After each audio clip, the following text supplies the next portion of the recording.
Hello everyone, and welcome back to a new episode of Prismata. This is going to be an analysis video of my match in Prismata League Season 1 against f0x. The guy goes by like 3 slightly different variations of this name on various services, and none of them are easy to pronounce, but one of them is just f0x, so I will call him f0x. Let's start with the first game. I guess I should have put a spoiler warning at the beginning, right? Before I showed you the results. Like, hey, if you didn't watch the real match, go watch it first. Or don't, I guess. Just watch this. So this first match... This first game, I should say. I don't know really what happened. Like... I guess he was ahead of me on synths, right? And... being ahead on Zamora's was not actually that good. It meant he had all this green. Like, I really loved the idea of like, yeah, let's buy a bunch of cryo rays before the Zamora arrives, right? And then like, suddenly my Zamora was arriving and I didn't have any green. I mean, like, I have 9 and 6 more, but honestly, that's just not very much in this game. And so I think that his... Yeah, he took a pretty natural player 2 Zamora line. And it gets out a Blast Forge. So maybe I had to like recognize just how important blue is in this game and cut these 2 drones for a Blast Forge of my own? It's hard to believe, isn't it? Like, you don't want a small number of drones in this set.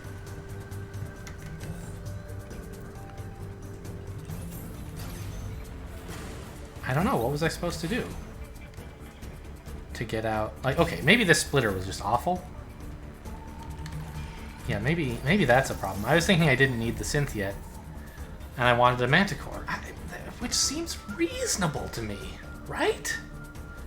Like denying your opponent's Omega value, making it hard for them to click their Omega, it all seemed good.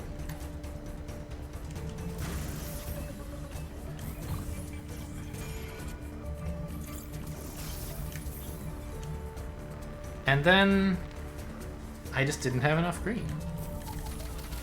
And my opponent had a shitload of green. He was just way ahead of me on synths. And was buying Omegas instead of Manticores. So maybe that was the problem, was like I just got too focused on this Manticore. Thinking of it as like a way to get some attack very cheaply while I build up to Zamora. But it's not cheap, right? Blue is very precious when you could be spending it to build synths, or Omegas, or an energy matrix, right? And that was a resource that I needed. Oh, also, my opponent didn't build a second Blast Forge. I gotta say, I felt real, like, what turn did I spend the most time on all game? It was probably the turn when I bought the second Blast Forge, right? Oh, maybe not. I did spend a lot of time. Oh wait, no. This is the turn. Yeah, I mean, this is close. Here's the other turn that was a contender. Which is when, like, I guess I just sort of knew I was losing. But, yeah. I really don't like this second Blast Forge, but I couldn't figure out what else to do with my money. Maybe I needed to, like... Yeah, I just needed to get another engineer here, and then I could get an additional drone instead of this second Blast Forge.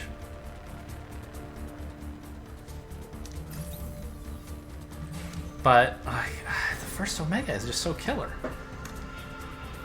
It made me like have to spend my blue on non-Omega things, and then you get further ahead in Omegas. I don't know. These cryos were like, oh, knives, killing me. Like, it's clear to me bad things happened, and like it seems like the cause of them was building weakish units instead of good units, right? Splitter is definitely weakish. I thought Manticore was good, but on reflection, I think it's not that amazing.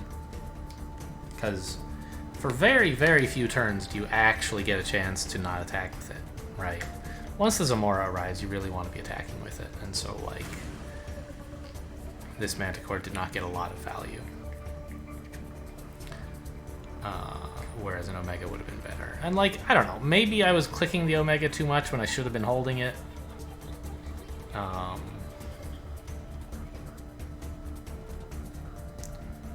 But I don't think that was the main problem. The main problem was that I didn't have enough, like, attackers or enough green.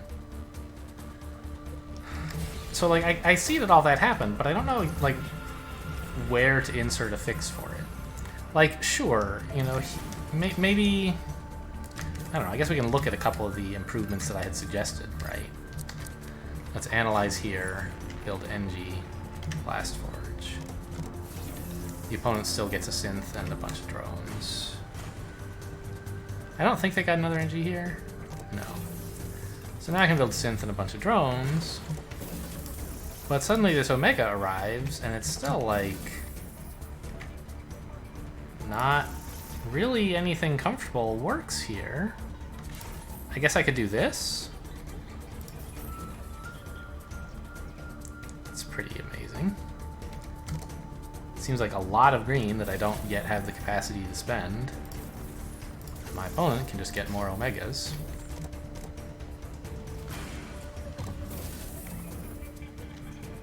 Okay, so maybe what I should have done was not get a wall and a synth, but instead a matrix. Now they get the second Omega comfortably, but at least it's not killing me. I can buy an Omega. Something like this. And now, like, I don't know, they can probably do this. Let me attack if I really want to. They don't have that much green this way, though, right? They don't need that much green. Zamora's not here yet. I don't know, so you could do this, or you could, like, maybe wall Splitter Synth or something.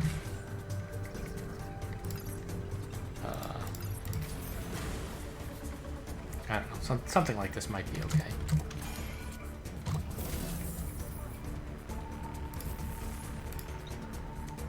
Now I can get this Omega and 5 cryos?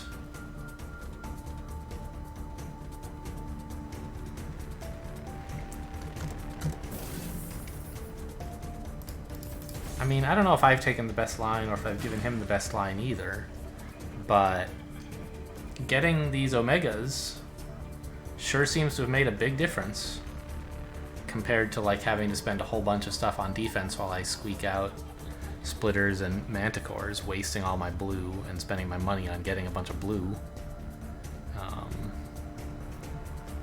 Yeah, this seems a lot more promising, actually.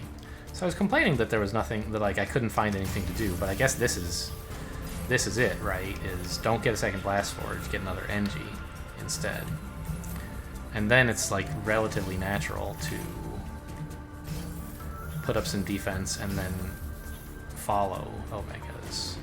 I don't know. The opponent probably should just, like, say, go ahead. You know. I guess this, what, kills 2 NGs and offers me even more? So maybe he just does this and gets another Omega.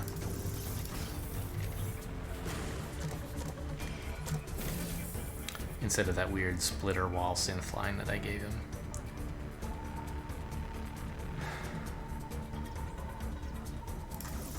But I can, like, still do this pretty comfortably. And get a bunch of cryos.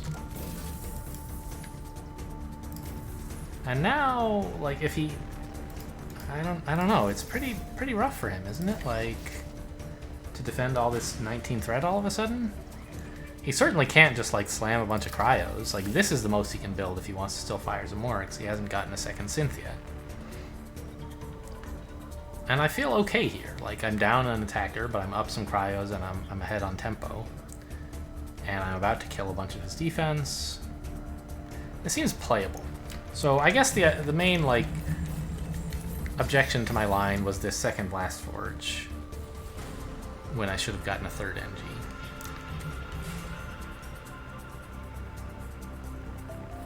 And everything after that was just sort of made awkward because I had even numbers of blue instead of odd. Also, this, like, okay, maybe this is the bigger picture. Is that, like, wall splitter with the plan of getting Manticore is just bad, and I should have gotten Matrix instead? Hang on. In my analysis, on the turn that I got Omega, did I float blue after clicking Synth?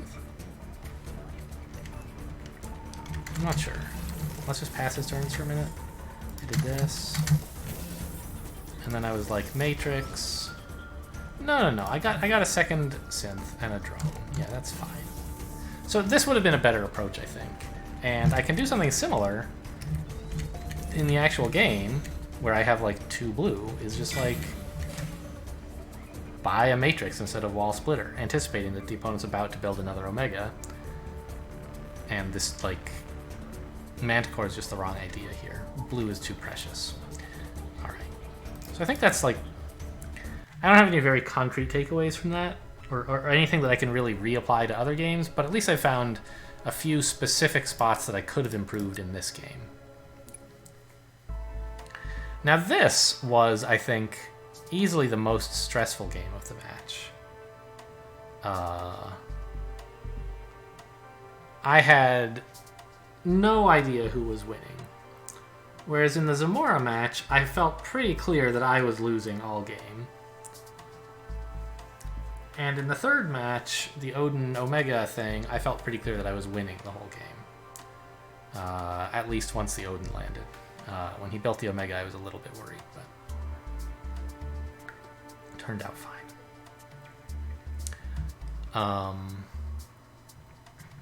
Because, like, it's very, very sharp to start with Vivid and a turn 2 Animus. Like, no matter what's in the set, this is a dangerous opening. That's not to say it's wrong. You know, dangerous may be the best, but it's very delicate, right? You're living on the edge the whole time. If you slip up at all, or you drop $1 on the floor or something, you can suddenly find yourself breached, and it'll be the end of your game, right? It's not like in a blue-green game where, like, okay, yeah, here we are, turn 11, and I got breached, but I might still win. Like, if you get breached on, like, turn 8 in a red mirror, you're pretty dead. Or a red versus anything. Forget about the mirror. But I think it was right here. Like, I don't know, it was at least reasonable. Smorkus is very much in favor of aggressive openings and low econ openings, because you can spend your... If you need to, like, add some more tech, you can just say, all right, I'm going to spend my red on Smorkus for a long time. And it threatens to attack the opponent a lot. So I could have gotten a Smorkus here, but then his wall is just pretty comfortable. Like, Smorkus Vivid might have been playable also. Maybe I should have done that, honestly. Like, 2 Tarsiers and then a Smorkus just felt like it hit so much harder.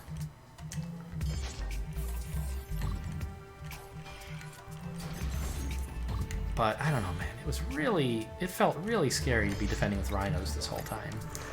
And, like, I could never squeeze in any more money to, like, get a Blast Forge. I couldn't ever actually click the Smorkus because I needed my red to defend.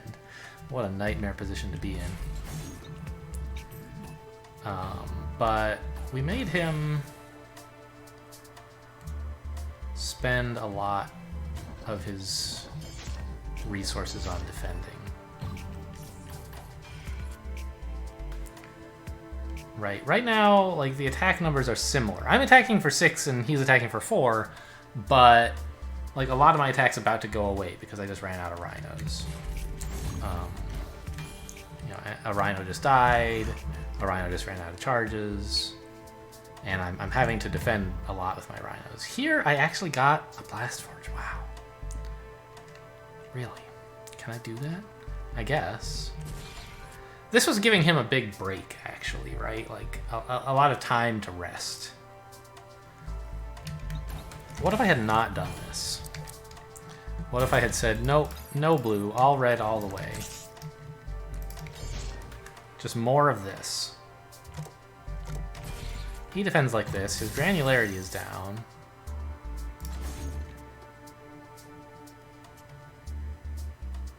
In order to kill a rhino, he has to attack with everything.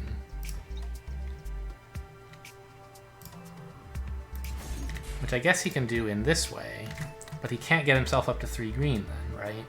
Or 3 NGs. Which was a huge part of why he had any chance at all. Ah. If he attacks for everything, he doesn't need to hold the drone. And he can build a 3rd NG. Because he's killing a rhino. Now I get a small exploit, at least. Right, I don't have to click the Smorkas to kill everything here.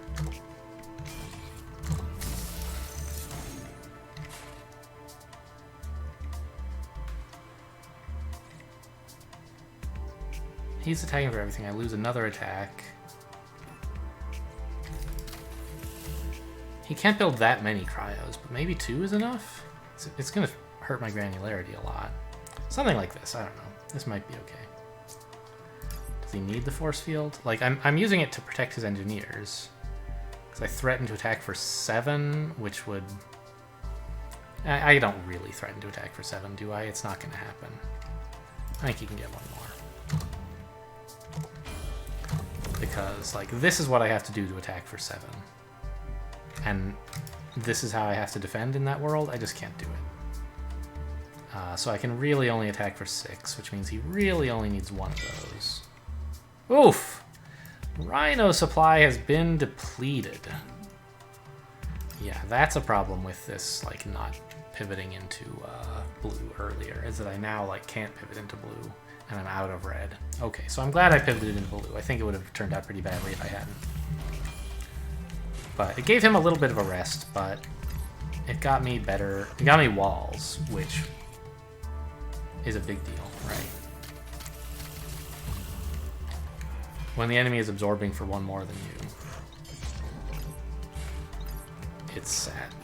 I mean, that's not very specific, but...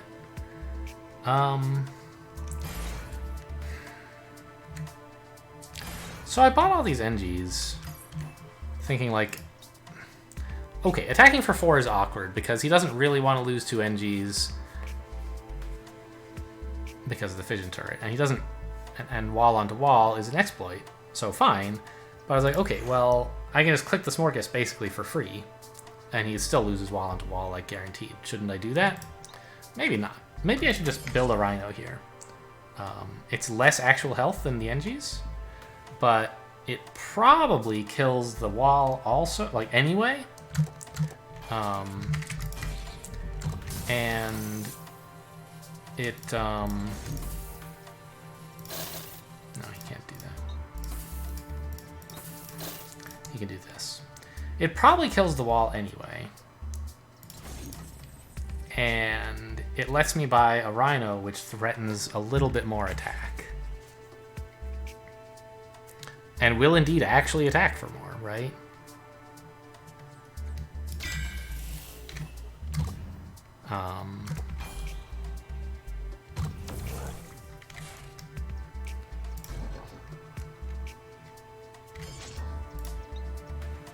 Yeah, I don't know.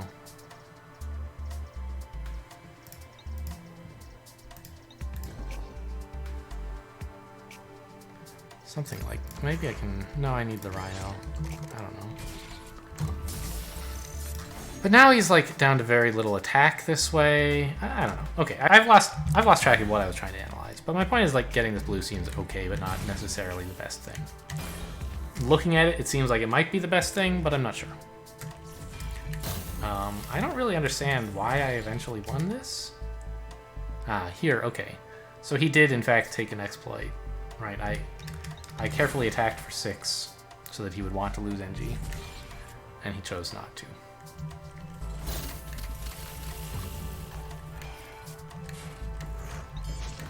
And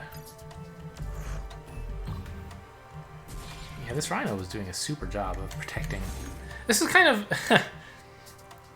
this feels a little bit like a thing that someone recently pointed out to me about Bombarder, which is that suppose that you have a 1 health or a 1 stamina bombarder lying around, right?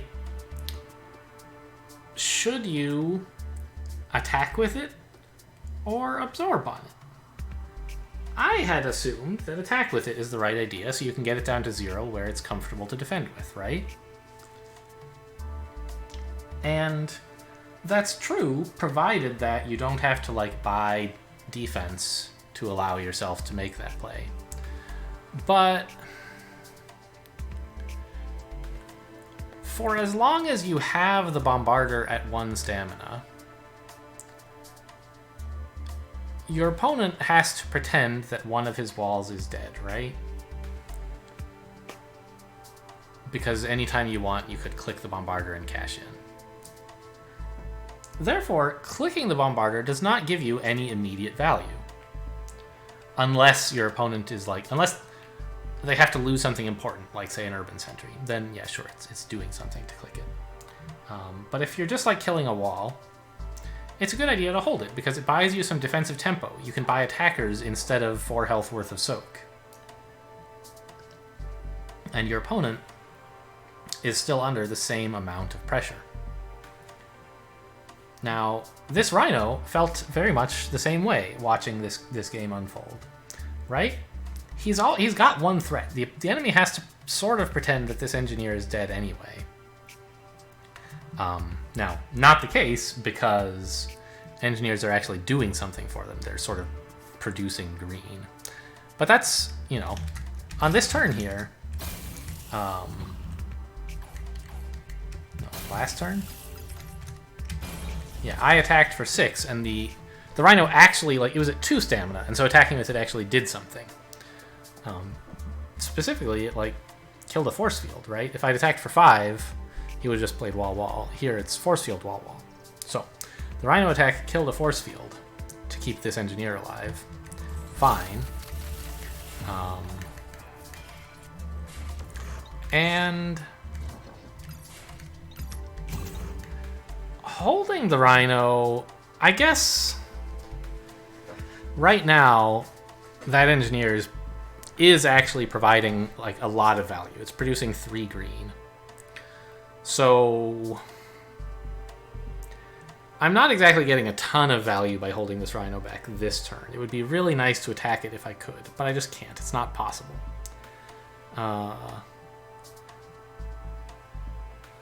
Not while also clicking the Smorkas. I would just get breached, lose all my walls. So I think this was still a reasonable play. But my point is that this Rhino maintained the threat of killing that engineer for a while, and in the meantime, he was providing a lot of defensive value for me. I wasn't thrilled to defend on him, but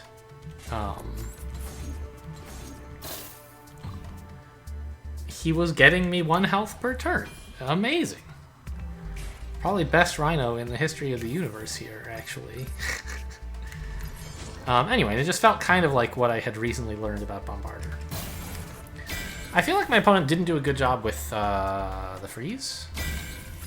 Like, freezing walls every turn was doing something, but it was really only doing 1 damage and allowing me to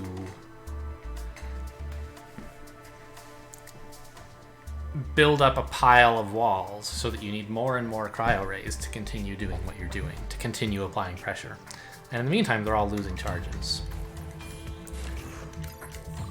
Right, the opponent's only actually doing 4 damage per turn, which is just like wall, NG.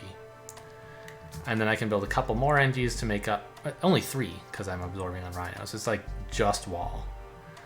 I can build wall to make up for what they killed, and NGs to give me more granularity against these cryos, and it's just sort of fine.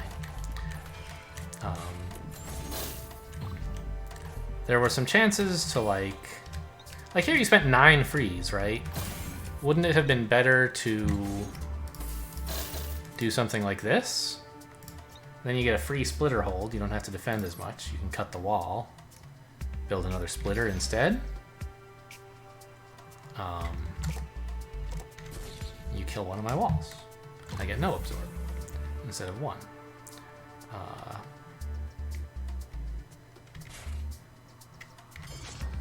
And it's just like that tiny bit more awkward for me, right? I don't know, I guess I can attack for 4, which is nice.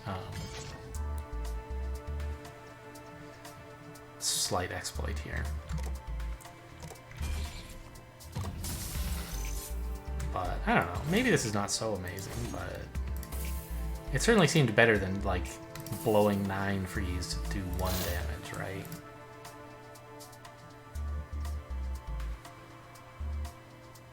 And this is a pretty good freeze too, isn't it?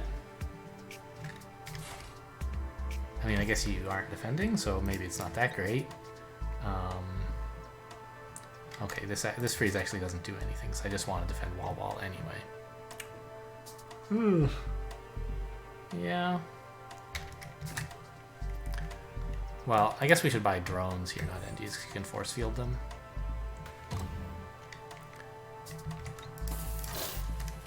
Now you can freeze all the walls, I guess.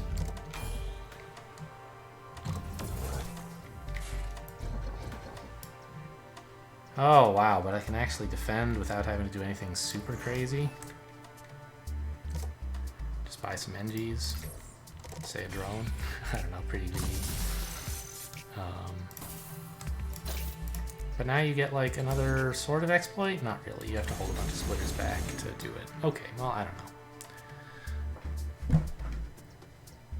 So anyway, I don't know specifically like what happened here. Was it just that red was good and blue-green wasn't enough? Was it the wrong kind of blue-green? I'm not sure exactly. Cryos and Fissions certainly had me scared. I think I already said this was the most stressful match, game of the match for sure.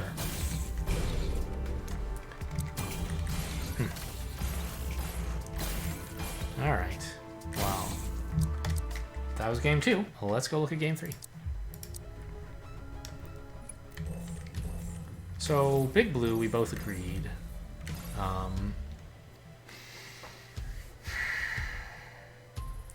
I think Omega is a much more compelling first attacker than Odin. Sorry, the other way.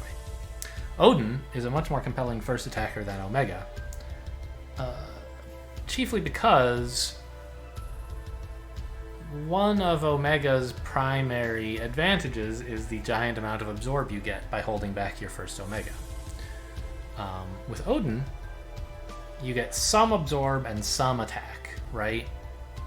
And also some threat. You get to like absorb for 3, and you get to attack for 3. With Omega, you have to either attack for 3 or absorb for 5. And Thermite Core can make you look bad if you choose the absorb for 5.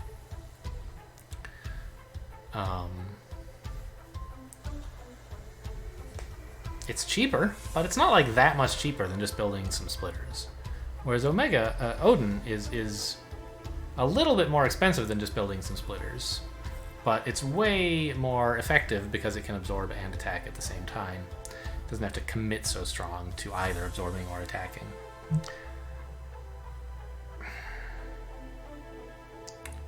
Yeah, so I guess the Auric Impulse into Odin line can let you build like a lot of stuff. It can let you build like one of anything blue you want here. Provided that you're willing to like sell a bunch of drones back. Right, I've used it to build wall previously. And in that case, you have 23 bucks and you can continue to float the Auric Impulse for a while. And sort of effectively have one more drone. If you want a splitter, you can't do that. You have to sell back both drones. And so I'm not sure that this was worthwhile. Since the splitter didn't really do much for quite a long time, right, compared to a wall.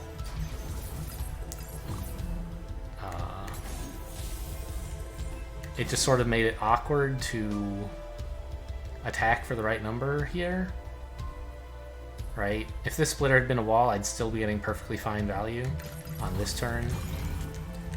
And also this turn, I would have in fact felt a lot more comfortable.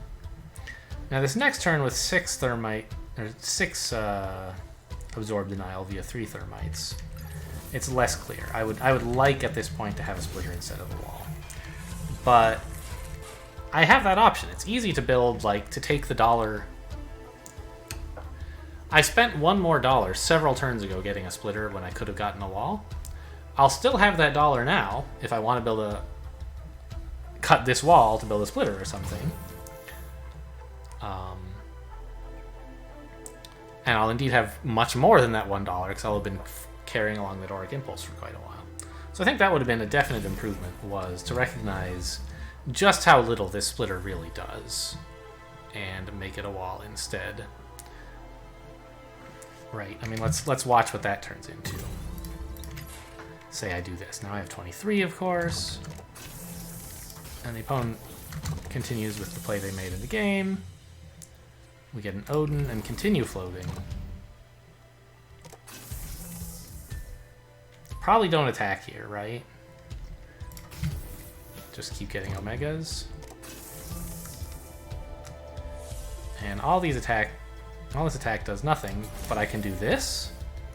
And like, oh my god, is it amazing or what? I'm gonna have 0 attack next turn. Also, I have a bunch more money I can spend somehow. I'll just buy NGs to defend against the next Odin, or the next Omega. At some point he got an Omega. I'm not, or got an Odin. I guess he did it by buying some splitters or something? I don't recall the details, but... let's just imagine he keeps doing this, because I don't remember exactly what he really did.